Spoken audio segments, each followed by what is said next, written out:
வஞ்சிக்காதே வஞ்சிக்காதே வஞ்சிக்காதே தூத்துக்குடி மக்களை வஞ்சிக்காதே தூத்துக்குடி மக்களை வஞ்சிக்காதே வஞ்சிக்காதே வஞ்சிக்காதே வஞ்சிக்காதே வஞ்சிக்காதே ஆதி தமிழினத்தை வஞ்சிக்காதே ஆதி தமிழினத்தை வஞ்சிக்காதே தாமதிக்காதே தாமதிக்காதே தாமதிக்காதே தாமதிக்காதே தேவரின் அரசனை வெளியிட தாமதிக்காதே தேவரின் அரசனை வெளியிட உண்மையாக வசிக்கும் பூர்வகுடி மக்களான கள்ளர், மறவர், அகமுடையார் இந்த 3 பிரிவுகளையும் இணைத்து தேவராணை 1995ஆம் ஆண்டு வெளியிடப்பட்டது. ஆணை எண் 38 இது தற்சமயம் வரை நடைமுறைப்படுத்தப்படவில்லை.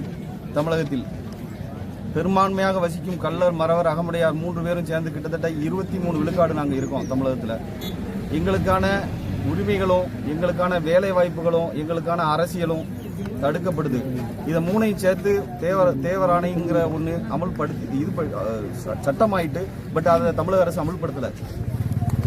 அதுக்கு வேண்டி பசும்பொன் முத்துராமலிங்க தேவர் பாதுகாப்பு இயக்கத்தின் சார்பாக நிறுவன தலைவர் டாக்டர் KN இசக்கிராஜா தேவர் அவர்களின் ஆணைக்கிணங்க நாங்கள் நிர்வாகிகள் எல்லாம் மாவட்டம் வாரியாக தமிழகம் பூரா கொடுத்துக்கிட்டு இருக்கோம். அதன் ஒரு வெளிப்பாடாக தூத்துக்குடி மாவட்டத்திலையும் நாங்கள் மாவட்ட ஆட்சித்தலைவர் மூலமாக அரசுக்கு இந்த கோரிக்கையை வைக்கிறோம். அரசுக்கு ஏற்கனவே உச்சநீதிமன்றம் 1 மாத காலம் அவகாசம் கொடுத்துருக்கு இதற்கான ஆணையை பிறப்பிக்கணும் அப்படின்னு சொல்லி.